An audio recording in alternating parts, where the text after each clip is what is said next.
사무엘하 11장 1절부터 27절, 그 중에서 1절부터 5절 그리고 14절부터 21절까지의 말씀을 함께 교독하겠습니다. 주신 말씀을 함께 교독합니다. 하나님의 말씀입니다. 그 해가 돌아와 왕들이 출전할 때가 되매 다윗이 요압과 그에게 있는 그의 부하들과 온 이스라엘 군대를 보내니 그들이 암몬 자손을 멸하고 랍바를 에워쌌고 다윗은 예루살렘에 그대로 있더라. 저녁 때 다윗이 그의 침상에서 일어나 왕궁 옥상에서 거닐다가 그곳에서 보니 한 여인이 그 목욕하는데 심히 아름다워 보이는지라. 다윗이 사람을 보내 그 여인을 알아보게 하였더니 그가 아뢰되 그는 엘리암의 딸이요 햇사람 우리아의 아내 밧세바가 아니니까 하니, 다윗이 전령을 보내 그 여자를 자기에게로 데려오게 하고 그 여자가 그 부정함을 깨끗하게 하였으므로 더불어 동침하매 그 여자가 자기 집으로 돌아가니라. 그 여인이 임신함에 사람을 보내 다윗에게 말하여 이르되 내가 임신하였나이다 하니라. 14절입니다.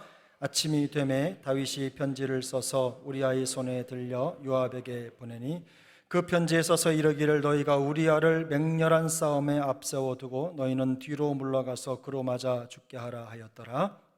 요압이 그 성을 살펴 용사들이 있는 것을 아는 그곳에 우리아를 두니 그 성 사람들이 나와서 요압과 더불어 싸울 때에 다윗의 부하 중 몇 사람이 엎드러지고 햇사람 우리아도 죽으니라.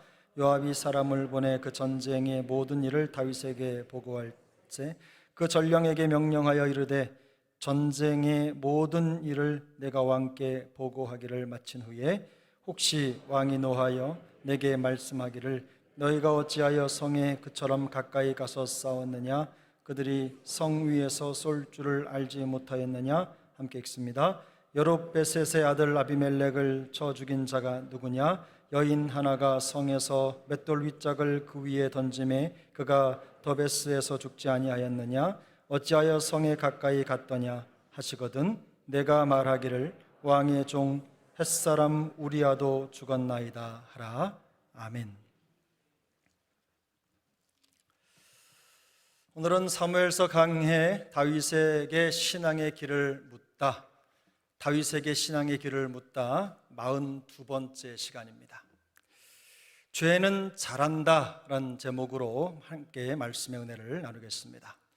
기본적으로 사무엘 상하는 다윗이라는 위대한 신앙인물에 대한 연대기로 채워져 있습니다. 내용의 분량으로 볼 때 다윗에 대한 이야기는 성경인물 중 가장 많은 지면을 할애하고 있습니다. 그만큼 다윗의 생애는 성경을 읽는 독자들에게 많은 교훈을 전달합니다. 물론 다윗은 신앙의 거인이지만 성경은 그가 승승장구하는 모습만을 기록하지 않습니다. 도대체 무엇이 그토록 신실하던 다윗을 순식간에 무너뜨렸을까 하는 의문이 생길 정도로 일그러진 모습도 그대로 보여줍니다. 오늘 본문이 바로 다윗의 무너짐을 보여주는 절정에 있는 본문입니다. 성경을 잘 모르는 사람들도 웬만하면 다윗이라는 이름을 기억합니다. 다윗과 함께 기억되는 뗄래야 뗄 수 없는 두 인물이 있는데 바로 골리앗과 밧세바입니다. 다윗은 블레셋 장군 거인 골리앗을 물리치면서 세상의 주목을 받으면서 혜성처럼 등장을 했습니다. 그야말로 아무것도 가진 것이 없던 시절이었지만 믿음의 물맷돌 하나만으로 놀라운 승리를 이루는 주역이 되었습니다. 이와는 반대로 다윗은 밧세바와 은밀하게 저지른 죄의 무릎을 꿇고 추악한 죄인의 민낯을 드러내면서 가장 밑바닥으로 추락합니다. 골리앗 때와는 달리 모든 것을 가진 권력의 실세였지만 오히려 그것이 그를 넘어지게 하는 걸림돌이 된 것입니다. 성경은 사실적이고도 솔직하게 한때 하나님 앞에서 신실했던 사람이 죄를 짓고 무너지는 모습을 여과 없이 보여줍니다. 신실했던 다윗을 무너뜨린 이 비극적인 사건은 이스라엘과 암몬 전쟁에서 시작이 됩니다. 다윗은 자신이 보낸 조문 사절단을 모욕했던 암몬 왕 한운이죠. 그를 응징하기 위해서 군대를 출정합니다. 본문 1절을 보면 다윗의 군대 장관 요압이 그가 이끄는 군대가 암몬의 수도 랍바죠. 랍바를 포위하고 공격하고 있다고 말씀합니다. 이 랍바는 지금으로 말하면 요르단 암만 근처입니다. 우리가 야곱이 천사와 씨름했던 야복강이라는 걸 들어보셨죠? 그 야복강 근처가 바로 이 전쟁터였습니다. 성경은 이스라엘 군대가 암몬 군대를 격파하는 동안 다윗이 예루살렘에 그대로 남아 있었다고 보고합니다. 그런데 여기에 우리말 성경에는 번역되지 않은 한 단어가 있습니다. 원문을 보거나 다른 번역을 보면 1절 하반절에 다윗은 예루살렘에 그대로 있더라 라는 그 문장 앞에 그러나 라는 말이 있습니다. 그런데 우리말 성경은 번역하지 않았습니다. 정리하면 요압과 다윗의 정예 부대가 이끄는 이스라엘 군대가 암몬을 포위 공격했다. 그러나 다윗은 예루살렘에 그대로 있었다가 되는 겁니다. 그러나 이 그러나는 일종의 불길한 그러나가 됩니다. 앞으로 다윗에게 어떤 일이 일어날 것인지를 알려주는 경고 표시와 같기 때문입니다. 실제로 다윗은 이제부터 돌이킬 수 없는 죄의 유혹에 빠져들게 됩니다. 모든 군사들이 출정하고 없는 사이에 다윗은 궁정에서 낮잠을 잤습니다. 2절에 보면 저녁 때에 다윗이 그의 침상에서 일어났다는 것은 그가 낮잠을 자고 저녁 무렵에 일어났다는 것을 의미합니다. 잠옷바람으로 궁정 지붕을 어슬렁어슬렁 거닐던 다윗은 우연히 한 아름다운 여인이 목욕을 하고 있는 장면을 목격합니다. 다윗은 신하를 불러서 그가 누구인지 알아보게 했고 밧세바를 데려오도록 합니다. 여기서 그 여인이 밧세바입니다. 이 과정에서 다윗의 행동에 반대가 없었던 것은 아닙니다. 3절을 보겠습니다. 3절 함께 읽습니다. 다윗이 사람을 보내 그 여인을 알아보게 하였더니 그가 아뢰되 그는 엘리암의 딸이요 햇사람 우리아의 아내 밧세바가 아니니까 하니. 다윗의 명을 받은 신하는 그녀가 다윗의 충직한 신하 햇사람 우리아의 아내 밧세바라고 보고합니다. 여기서 밧세바가 아니니까 라고 하는 말은 일종의 경고입니다. 다윗이 결코 해서는 안 되는 일이라는 것을 암시적으로 보여주고 있는 겁니다. 하지만 이미 정욕을 따라서 그녀를 취하기로 결정한 다윗은 불도저처럼 자기가 하고 싶은 대로 일을 저지르고 맙니다. 다윗은 취해서는 안 되는 밧세바를 소유하기 위해서 멈추지 않습니다. 그 후 그는 자신의 죄를 은닉하는 데 실패하자 교활하게 살해 음모를 꾸미고 결국 밧세바의 남편 우리아를 죽이는 데까지 나아가게 됩니다. 성경은 죄의 유혹을 받아 넘어지는 이 다윗의 모습을 통해서 죄가 어떻게 시작돼서 신실한 사람을 넘어지게 하는가 하는 그 원인을 분명하게 보여줍니다. 다윗을 무너뜨린 죄의 원인은 첫 번째, 사소하고 안이한 생각입니다. 다윗은 암몬과의 전쟁이 치열할 때 전쟁에 참전하지 않고 예루살렘 왕궁에 그대로 있었습니다. 우리는 다윗의 행동을 전혀 이상하게 생각하지 않을 것입니다. 왜냐하면 이스라엘 군대는 충분히 강하기 때문입니다. 그리고 굳이 왕이 참전하지 않는다고 해서 문제될 것이 없습니다. 더구나 그는 강력한 왕이었고 지금까지 모든 전장에서 항상 이기게 하시는 하나님의 은총을 입은 자였습니다. 그러나 다윗을 넘어뜨린 죄의 환경은 바로 이런 사소한 생각에서 시작이 되었습니다.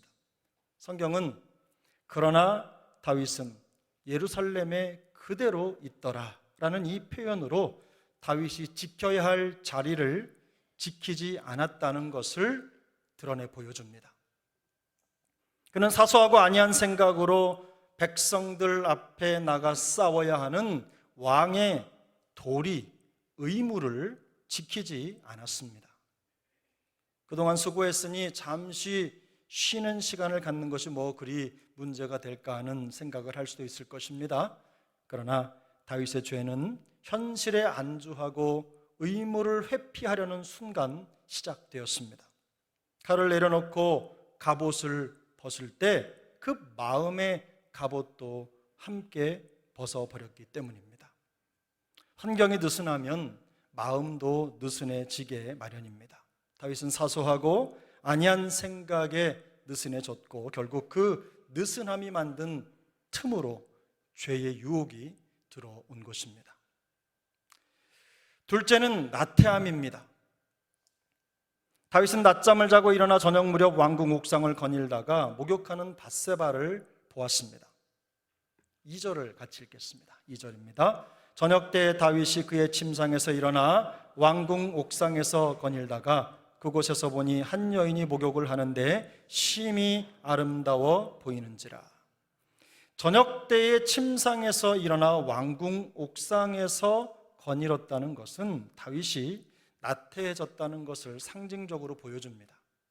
자신의 군사들이 전장에서 생명을 걸고 나라의 운명을 위해서 치열하게 싸우는 동안에 안락한 궁전에서 낮잠을 자다가 일어나서 잠옷바람으로 한가로이 왕궁 옥상을 거닐었다는 것은 분명히 문제가 있습니다.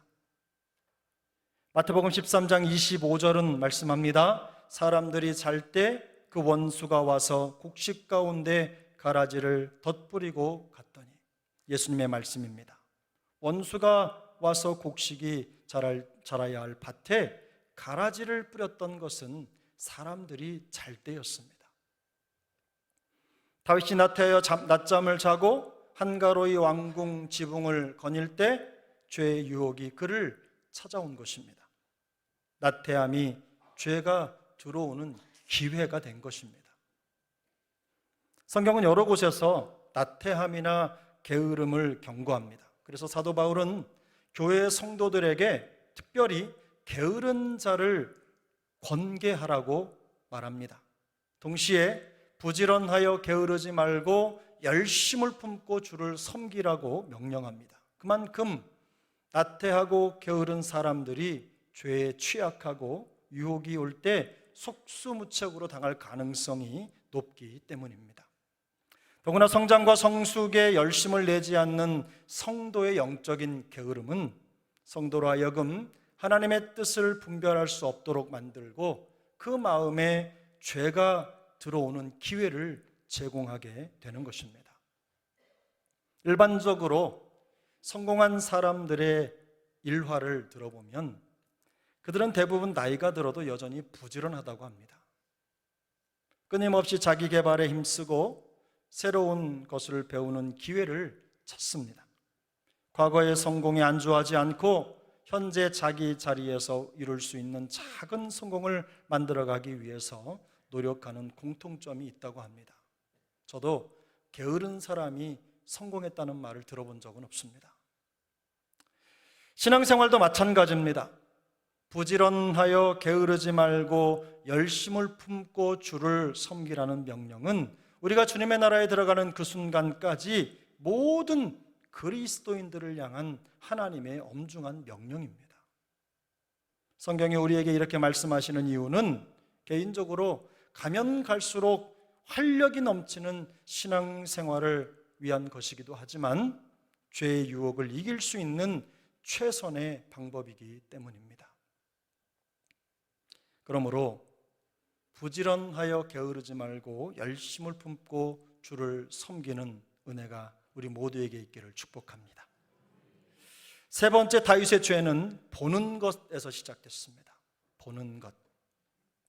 무엇을 보는가에 대한 문제는 그 사람의 인격과 영적인 상태 그리고 사고의 수준을 반영합니다.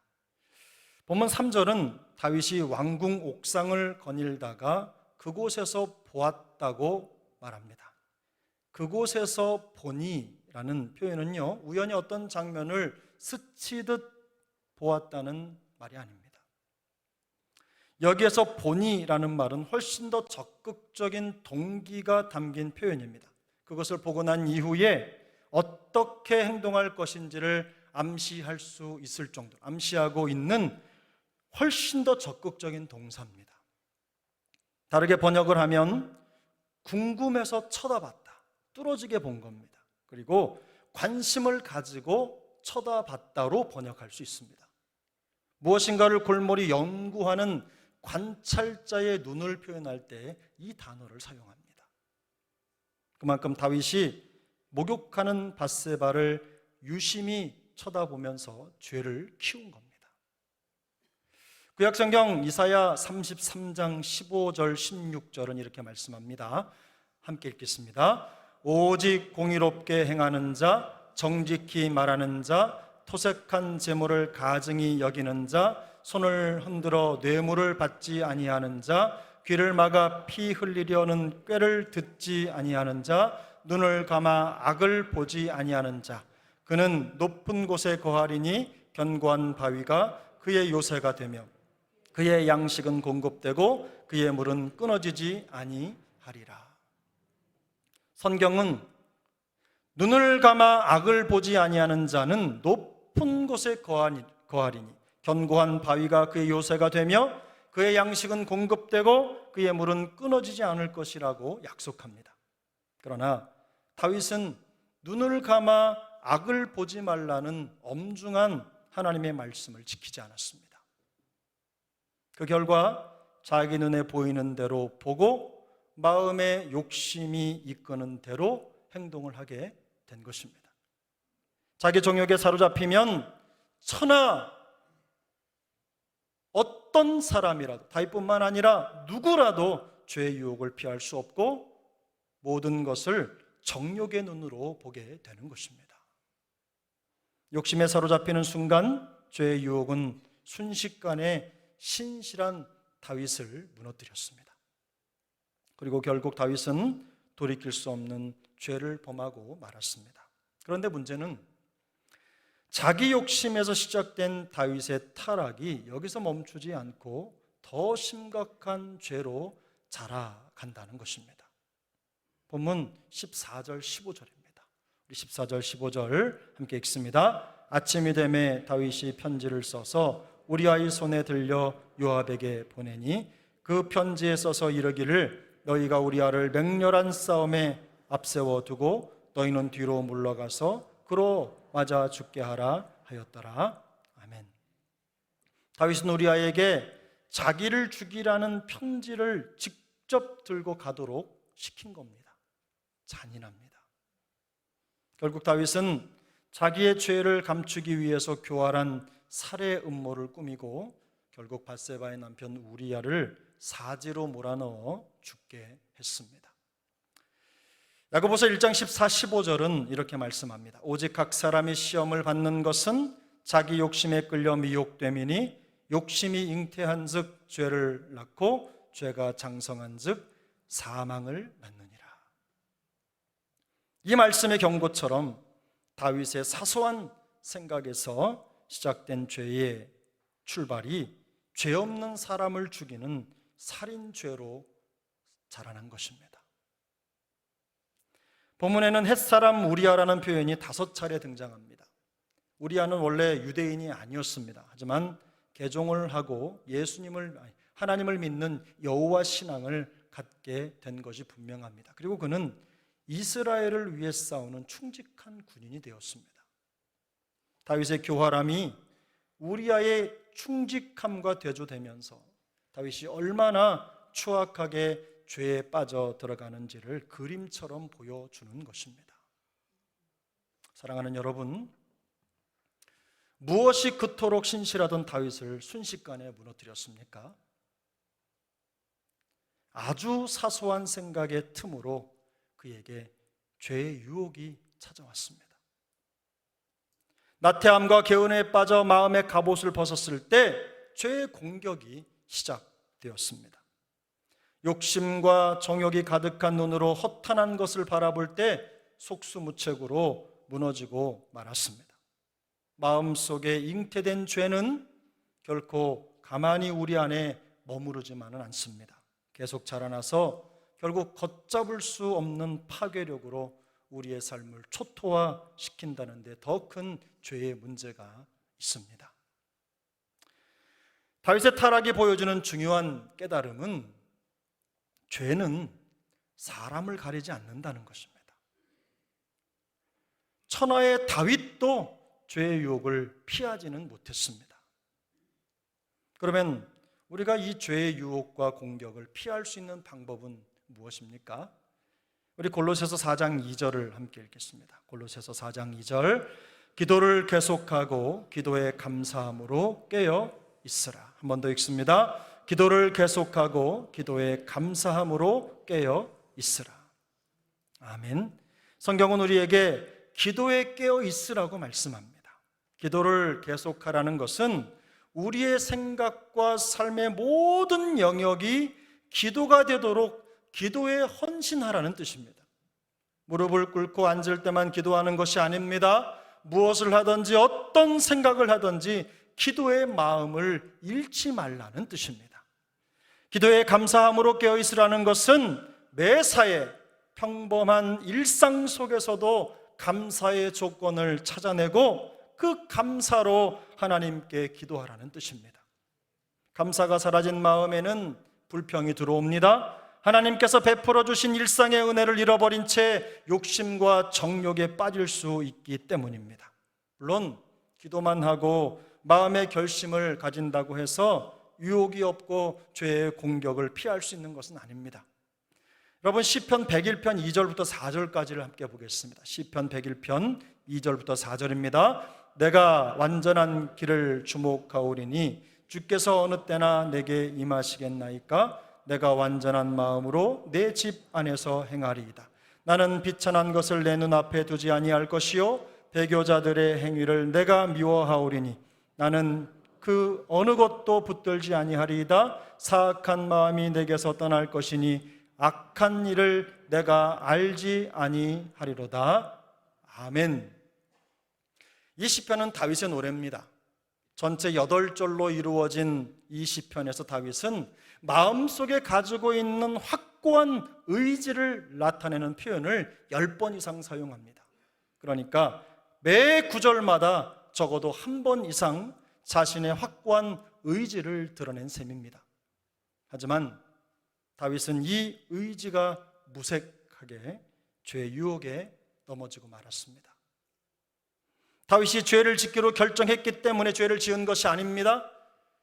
기도하지 않았기 때문에 죄를 지은 것이 아닙니다. 우리가 죄의 유혹을 피하고 공격을 이겨내기 위해서는요, 이것보다 더 적극적으로 행동하는 태도가 필요합니다.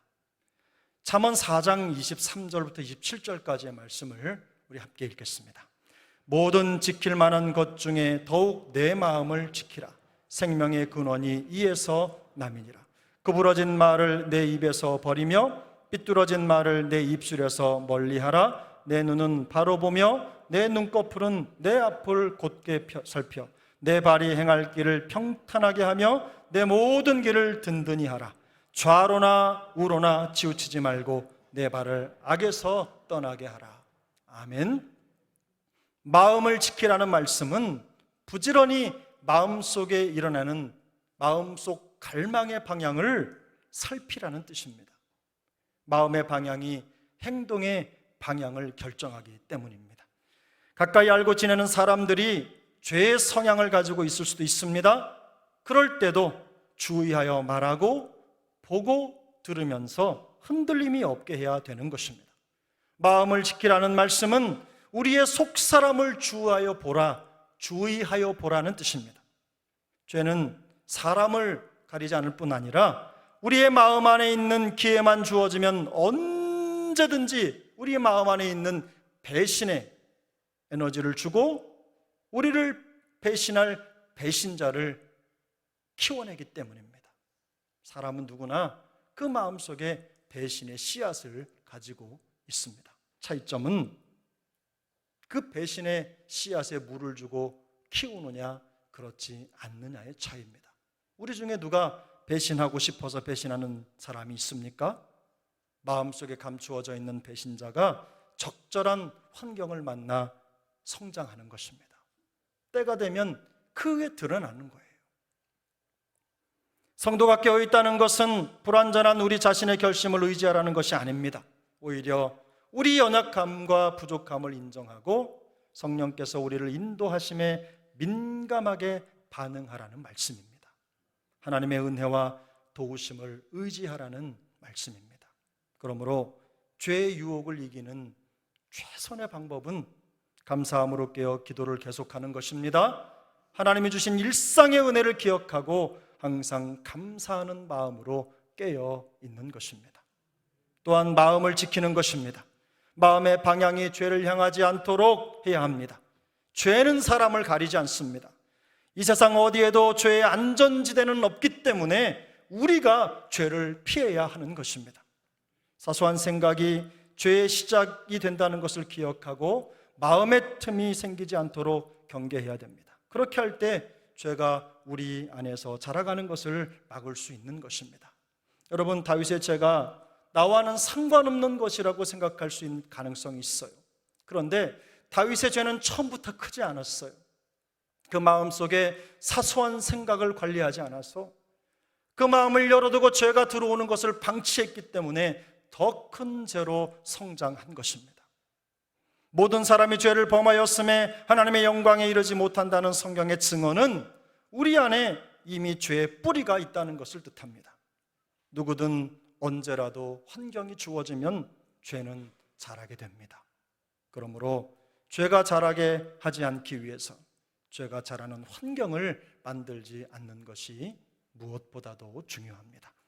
비록 안전지대가 없는 세상 속에 살아갈 수밖에 없지만 마음의 갑옷을 입고 기도에 깨어있는 성도가 되어서 죄의 유혹을 거뜬히 이겨내는 하나님의 사람들이 되시기를 예수님의 이름으로 축복합니다.